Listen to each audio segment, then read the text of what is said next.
Oh glória! Marcos capítulo 10, versículo de número 17. Quem achou, diga amém. E pondo-se Jesus a caminho, correu um jovem ao seu encontro e ajoelhando-se perguntou-lhe: Bom mestre, que farei para herdar a vida eterna? Respondeu-lhe Jesus: Por que me chamas bom? Só há um que é bom, que é Deus. Sabes os mandamentos: não matarás, não adulterarás, não furtarás, não dirás falso testemunho, não defraudarás ninguém, honra o teu pai e a tua mãe. Então ele respondeu: Mestre, tudo isso tenho observado desde a minha mocidade, desde a minha juventude. E Jesus, fitando, o amou e disse: Só uma coisa te falta. Vai, vende tudo que tens, dá aos pobres e terás um tesouro no céu. E vem e segue-me. Ele, porém, contrariado com esta palavra, retirou-se triste, porque era dono de muitas propriedades. Amém. Passa a mão no lombo do teu irmão, fala para ele: o teu lombo já está grosso igual o lombo de hipopótamo, de tanto apanhar.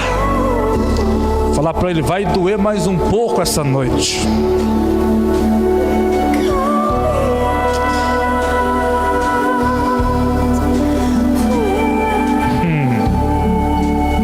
Nós estamos marcando um culto na praça, querido.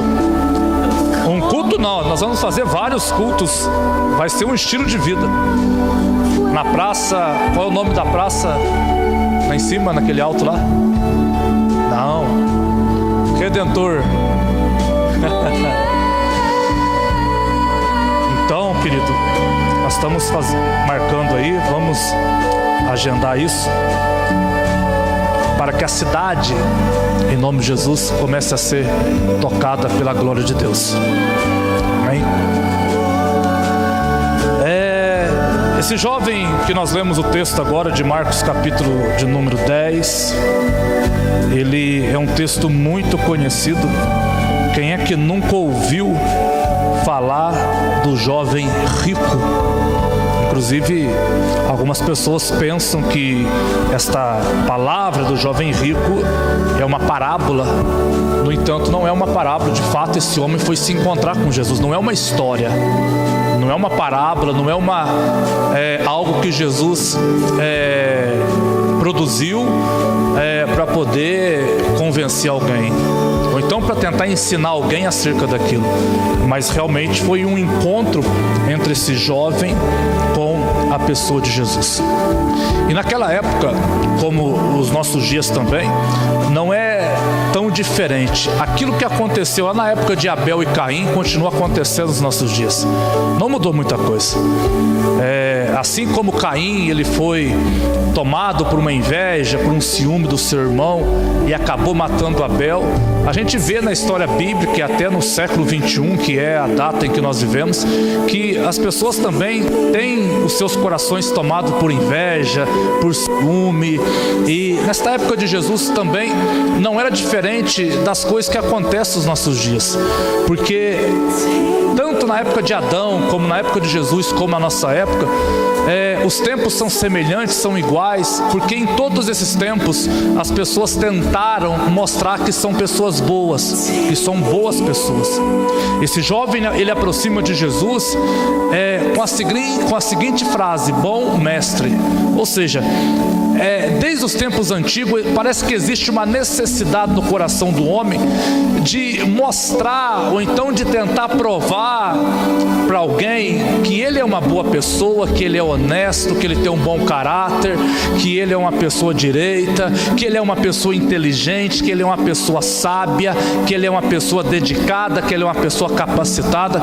Repare para você ver, talvez até com você mesmo, parece que há uma necessidade dentro da gente de mostrar mostrar para as pessoas que a gente é capaz, que a gente pode, que a gente é inteligente, que a gente é isso, que a gente é aquilo. E com esse jovem não foi diferente, porque da forma que ele abordou Jesus, bom mestre, ou seja, é porque dentro dele também havia uma necessidade de mostrar que ele era uma boa pessoa.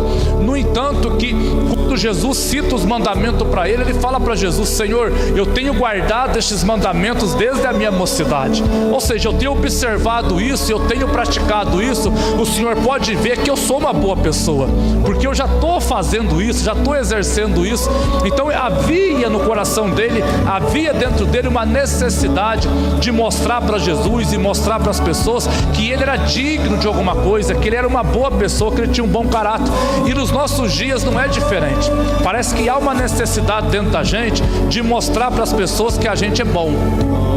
Ninguém quer mostrar para as pessoas que é uma má pessoa. Ninguém que está presente aqui essa noite vai querer chegar perto de alguém para convencer aquela pessoa que você é uma pessoa má. Isso não existe. Muito pelo contrário, a gente vai trabalhar para convencer as pessoas que a gente é uma boa pessoa. Nesta época não era diferente. Esse jovem, quando se aproxima de Jesus, ele se aproxima com o coração no sentido: olha, eu também sou uma boa pessoa, o Senhor é bom e eu também sou bom. Ele faz uma pergunta para Jesus: o que hei de fazer, Senhor, para herdar a vida eterna? Ele quer saber, porque alguns minutos ou então algumas horas atrás, Jesus havia encontrado com umas crianças, e os discípulos tentou impedir as crianças de chegar até Jesus. E a Bíblia Sagrada diz que Jesus disse: não impeça os pequeninos de chegar até mim não, porque dos tais é o reino do céu. Jesus está dizendo: olha, o reino de Deus é das crianças. O reino de Deus é das crianças.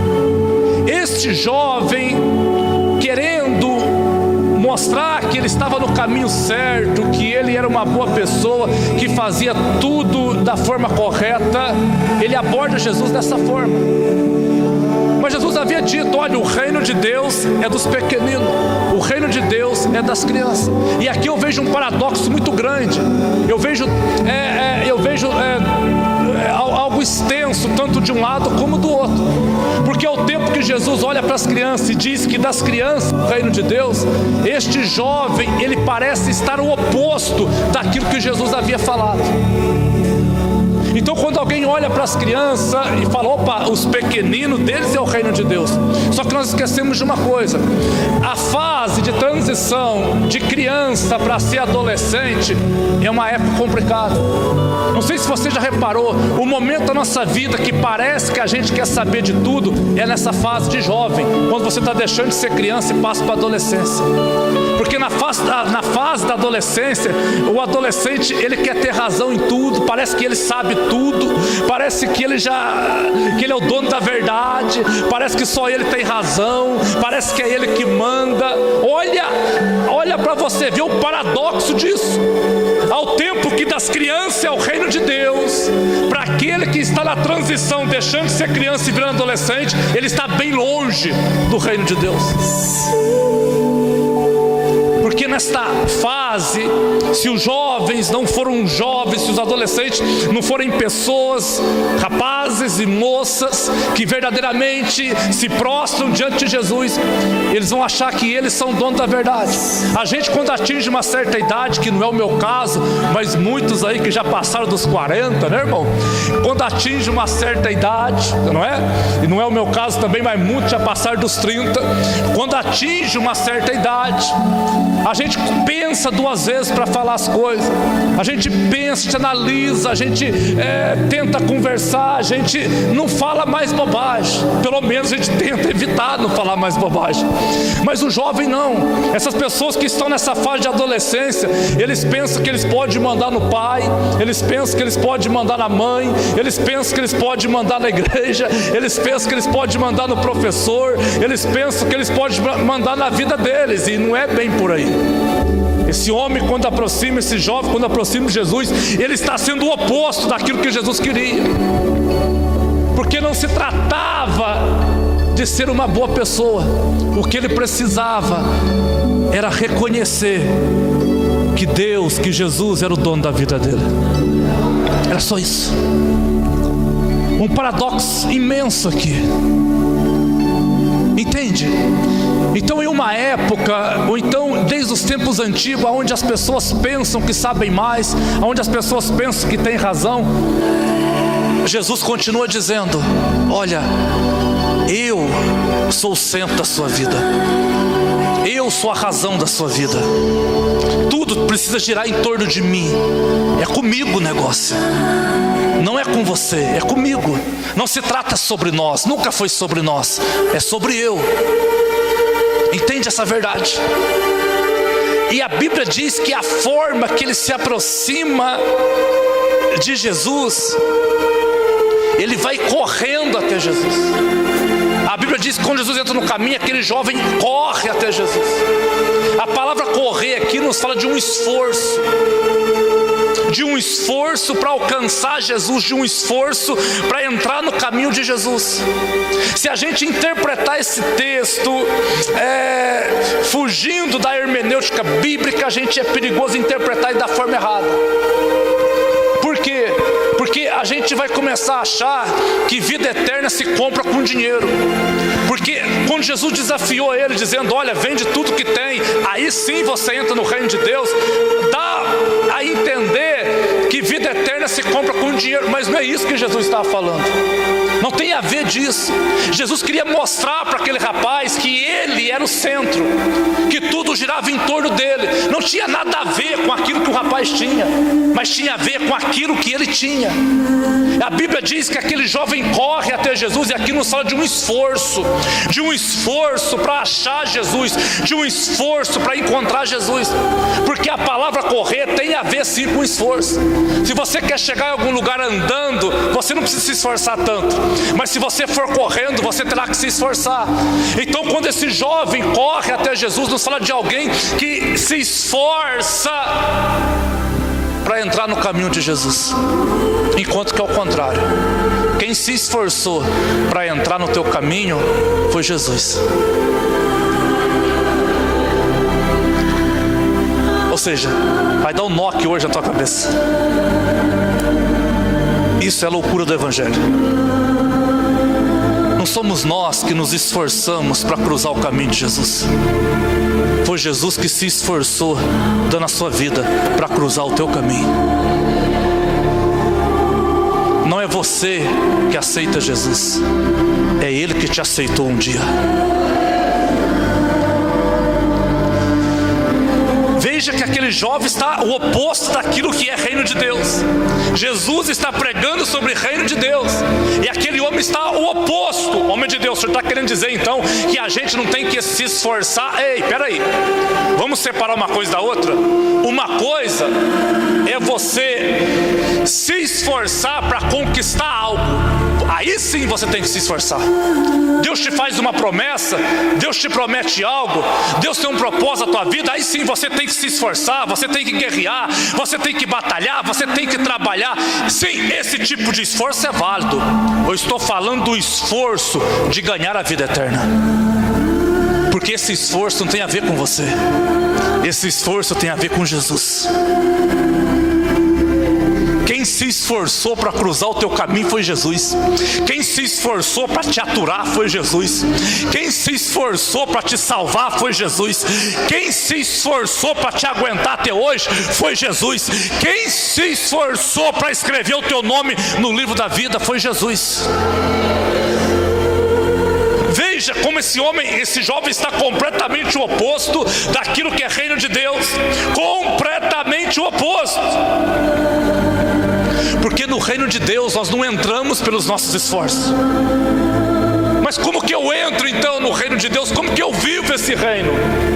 Eu apenas recebo, eu apenas aceito, eu apenas tomo posse daquilo que Ele fez por mim. É você transformar a tua vida em algo já pronto, é você caminhar em algo já consumado, é você tomar posse em algo já feito. Uma coisa é você se esforçar para alcançar algo, outra coisa é você se esforçar para crer em algo que já foi alcançado. Sabe qual é a maior dificuldade do ser humano? É ele entender precisa fazer nada para possuir o reino. Isso trinca a cabeça dele, isso mexe com ele, ele não aceita isso, porque é natural do homem querer ter que fazer alguma coisa, ou seja, querer fazer alguma coisa para convencer Deus que ele é bom. É natural do ser humano querer fazer algo para convencer Deus que ele é digno de receber aquilo. Enquanto que no reino de Deus, o meu esforço não é fazer algo para convencer a Deus. O meu esforço é crer em algo que já foi feito por Ele. O meu esforço é tomar posse em algo que já está consumado. O meu esforço é viver como aquele que realmente é filho e é filha de Deus. Numa empresa, para você entrar, você tem que se esforçar. Em uma região, para você ir, você tem que se esforçar. Levantar cedo da sua cama e ir para o trabalho, você tem que se esforçar. Mas para entrar no reino de Deus, você só precisa crer. Eu creio que Ele já conquistou a cura para mim. Eu creio que Ele já conquistou a vitória para mim. Eu creio que Ele já fez, aleluia, o impossível na minha vida. Eu acredito que aquilo que eu preciso já está pronto, já está consumado. Mas infelizmente, ainda nós temos a síndrome dessas pessoas, dessas pessoas que estão em transição, saindo de criança e entrando na adolescência. Ou seja, eu sei, eu acho, eu posso, eu tenho. Não. Para você viver o que Deus tem para você, você só precisa crer.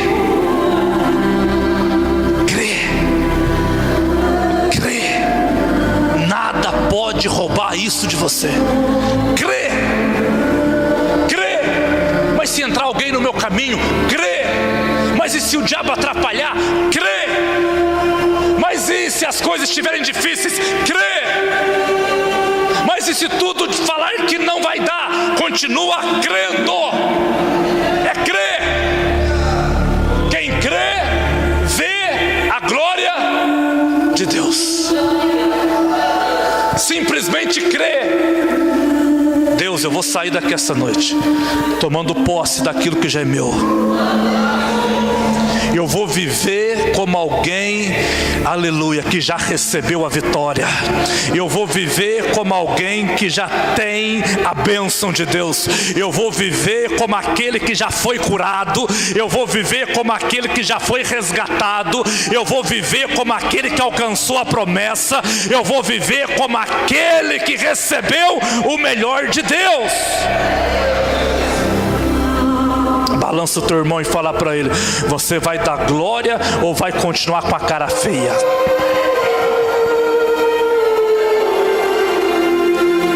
Parece que essa mensagem, irmão, entenda, parece que dá um nó na tua cabeça pelo seguinte: mas espera aí, então quer dizer que eu tenho que cruzar meus braços então? Não. Vamos separar uma coisa da outra. Vamos recapitular. Para você conquistar, você tem que trabalhar sim. Claro. Agora, quando se trata de reino de Deus, você só precisa crer. São duas coisas.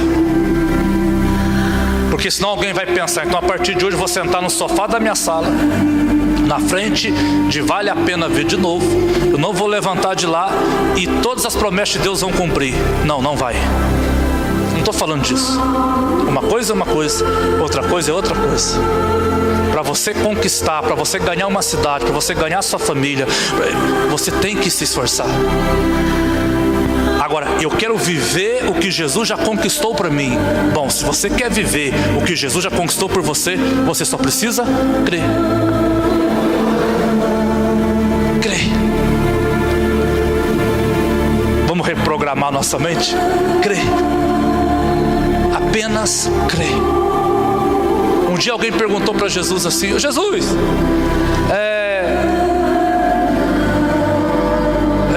o que eu tenho que fazer para conhecer o Pai? O que é preciso fazer? Quais são as obras de Deus? Fala para mim o que eu tenho que fazer para fazer a vontade do Pai. Jesus disse: se alguém quer fazer a vontade do Pai, você só precisa crer nas obras daquele que o Pai enviou. Aleluia, está confuso? Quando você crê nas obras de Jesus, você está fazendo a vontade de Deus.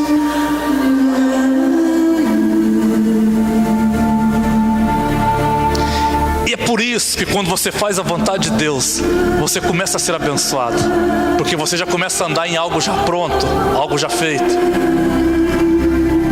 Ou seja, não se trata mais de eu pedir algo para Deus, se trata de eu receber, porque já está pronto. Amém. Aleluia. Meu Deus. Mas o texto continua. A Bíblia diz que aquele homem corre até Jesus, e a Bíblia diz que ele prostra aos pés de Jesus, e a Bíblia diz que ele o adorou. Esse jovem, ele é um príncipe, porque a palavra jovem aqui no original tem a ver com alguém que governa uma região. Então ele é um príncipe, um governante daquela região, um homem muito rico, de autoridade. Ele prostra aos pés de Jesus e o adora. Aí eu pergunto: adoração tem a ver com você extrair algo de Deus, ou de Deus extrair algo de você? Por que aquele jovem estava adorando a Jesus? Por quê? Por que ele corre e de repente ele se joga e o adora? Por quê? Estamos falando sobre o reino de Deus. Por quê? Ele corre, se esforça e agora o adora. Agora, adoração tem a ver em você extrair algo de Deus? Você adora a Deus porque você quer algo dele? Ou você adora a Deus para Deus arrancar algo de você? Adoração, de acordo com a Bíblia Sagrada, não tem a ver com você extrair algo de Deus.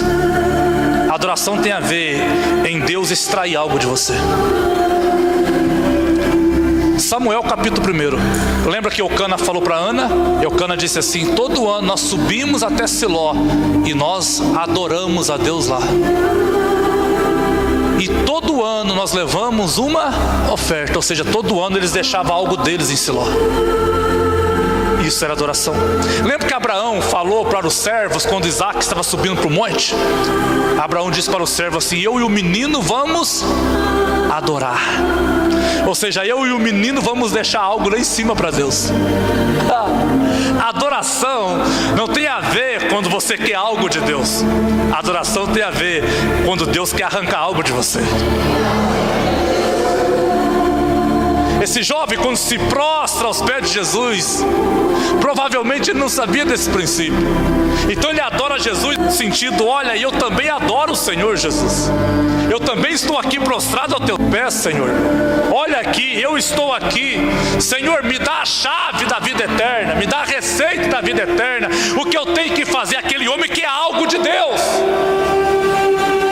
Se eu adoro a Deus esperando receber algo de Deus, logo a minha adoração não terá força. Paulo e Silas é solto da prisão porque eles adoravam para Deus soltar eles? Claro que não. Mas nunca. Isso não existe. Mas eles adoravam por quê? Porque na medida que eles adoravam a Deus, aleluia, algo de dentro deles estava saindo e chegando diante do trono de Deus. Então quando nós adoramos a Deus aqui, nós não adoramos a Deus para Deus me dar alguma coisa. Nós adoramos a Deus porque nós estamos dando alguma coisa para Ele. Até a oferta que você traz é um ato de adoração. Porque toda vez que sai algo de você e vai para Deus, é adoração. Até o evangelismo que você faz na rua, dá o teu tempo, adoração. Entende? Eu não posso chegar diante de Deus adorando Ele para extrair algo dele, para tirar algo dele. Não. Você precisa saber que toda vez que você chegar diante de Deus, Deus vai tirar alguma coisa de você. Ou seja, a vida que aquele jovem vivia era totalmente o oposto do que é o reino de Deus. E olha que ele guardava os mandamentos. E olha que ele observava a lei. E olha que ele conhecia a Bíblia. E olha que ele tinha dinheiro. Mas era o oposto do que é reino de Deus. Totalmente o oposto. Que tremendo. Mas o texto continua. Ele diz para Jesus: bom mestre. Aqui Jesus pegou ele. Bom mestre. Jesus disse assim: ei, por que me chamas bom? Só tem um que é bom. Quem é? Deus. Sabe o que Jesus fez aqui? Jesus fez um trocadilho com ele. Porque no versículo da frente ele vai falar para Jesus assim, ó: eu guardo a lei inteira, eu também sou bom. E Jesus, sabendo que ele iria falar que era bom, Jesus falou: nem eu sou bom, quanto mais você. Aleluia. Entende? Jesus já conhecia o restante da conversa. Ou seja, no interior de Jesus, Jesus pensava: ele vai falar que guarda tudo, ele vai se fazer de bom. Então quando ele chamou bom, Jesus falou: nem eu sou bom, quanto mais você. Só tem um que é bom. Ou seja, você não entra no reino de Deus porque é bom ou porque é digno. Você entra no reino de Deus porque tem um no céu que é bom. Tem um no céu que é bom. Aleluia. O texto prossegue. Que impressionante, porque alguns versículos antes Jesus disse assim: olha para as crianças. Das crianças é o reino do céu. E o jovem acha que é bom para entrar no reino do céu. Agora, por que Jesus falou que das crianças é o reino do céu? Por quê? Sim, a criança é pura. Mas por que também que das crianças é o reino do céu? Porque a criança é simples? Tal, também, pode ser, pode se usar. Mas muito mais do que isso. Por que das crianças é o reino do céu? Muito mais. Porque toda criança, ela depende de um pai para viver. Ou então de uma mãe. Ou seja, Jesus está querendo ensinar para aquele jovem que o reino dos céus também será teu quando você parar de depender da tua riqueza e começar a depender do Pai. Você já viu alguma criança de 3, 4 anos andando na rua sozinha? Ela vai depender dos pais. Se não for os pais, vai ser quem cria. Mas vai depender de um adulto que vai fazer o papel de pai na vida dele ou da vida dela. Jesus estava dizendo: está vendo? Sabe quando é que você entra no reino do céu? Quando você se fizer como uma criança. Quando você se depender, não do teu dinheiro, mas do Pai. Quer voltar a ser criança? Não se trata de simplicidade. Também, mas não é só isso. Quer voltar a ser criança e experimentar o reino do céu? Não se trata só de pureza. Também. Mas dependa de Deus. Quem depende de Deus se torna criança. Quem depende de Deus se torna criança, e eles possuem o reino do céu.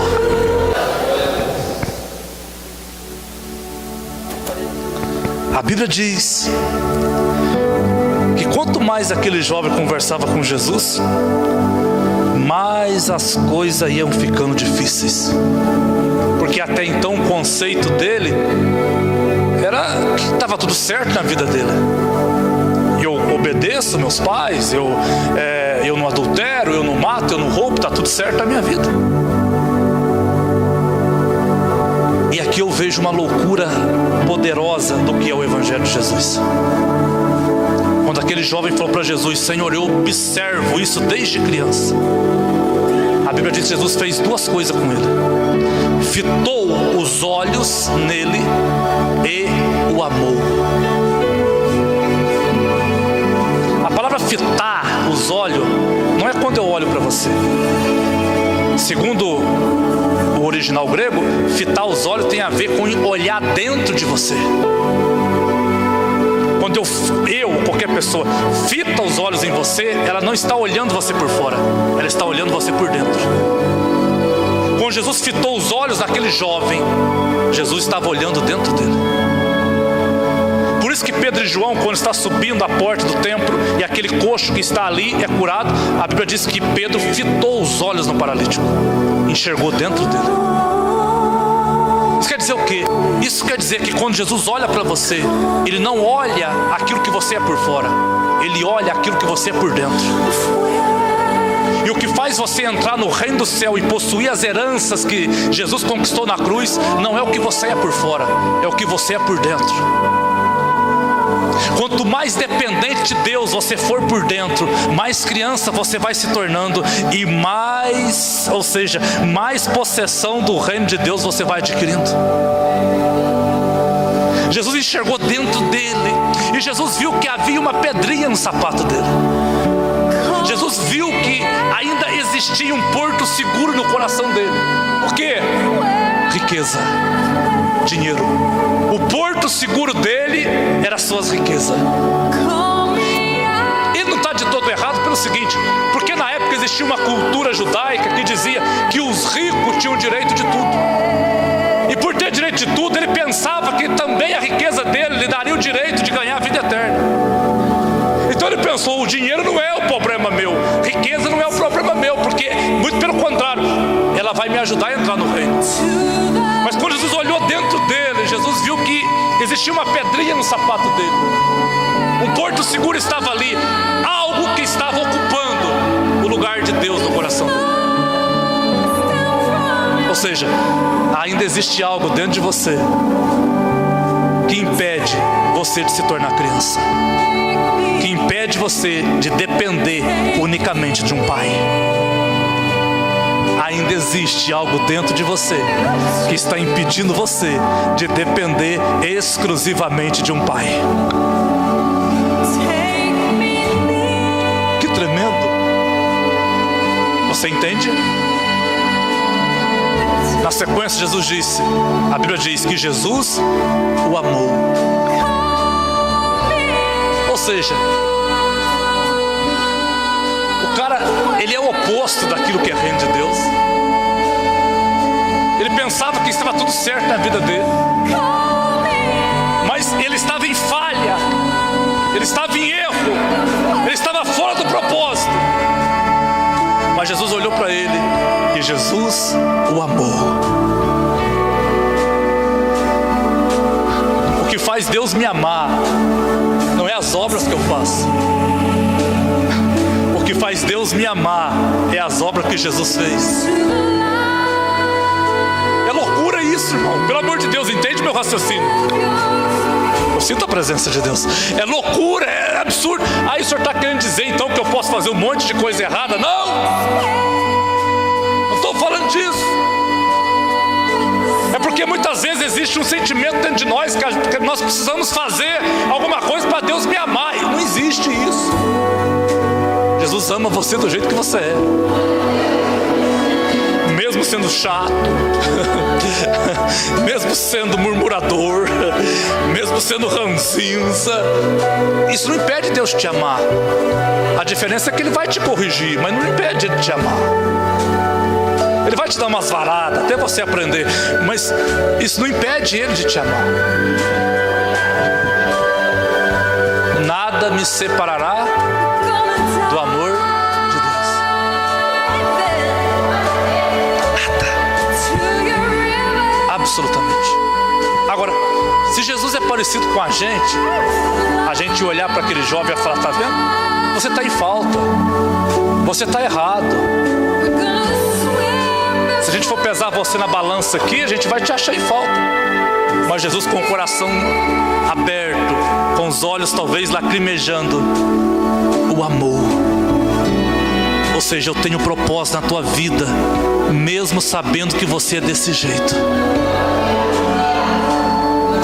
Mesmo mesmo sabendo que você é dessa forma, eu te amo e eu continuo querendo mudar a sua história.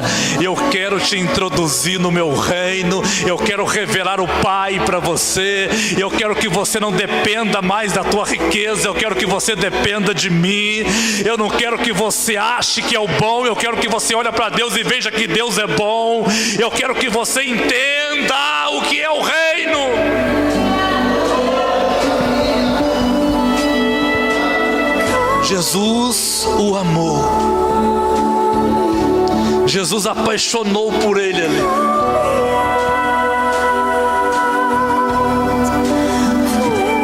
Agora Jesus disse para ele: porém, se você quiser ser perfeito, vende tudo que você tem. Aí sim entrou essa parte. E dê aos pobres, e terá um tesouro no céu. Vem e segue. Porque Jesus estava dizendo: olha, a única coisa que você precisa é depender do Pai. Mas se você ainda quer continuar fazendo da tua força, vende tudo que você tem, dá aos pobres e segue. Tem dois caminhos, querido. Ou você continua fazendo a tua força, dependendo daquilo que você ainda tem, ou você, a partir de hoje, passe a depender unicamente de Deus. Se você quer continuar fazendo a tua força, Jesus está dizendo: faça. É uma escolha, mas saiba que eu te amo. E se você optar a depender só de mim, você vai ser introduzido em um lugar que já está pronto. Querido, quem cuida de profeta é Deus. Quem cuida de você é Deus.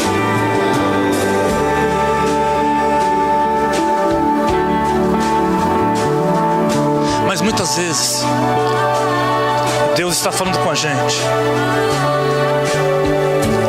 e a gente não consegue entender o que Deus está falando, porque ainda há uma necessidade de tentar convencer Deus que nós somos merecedores de alguma coisa. Você nunca será merecedor de nada. Eu nunca serei merecedor de nada.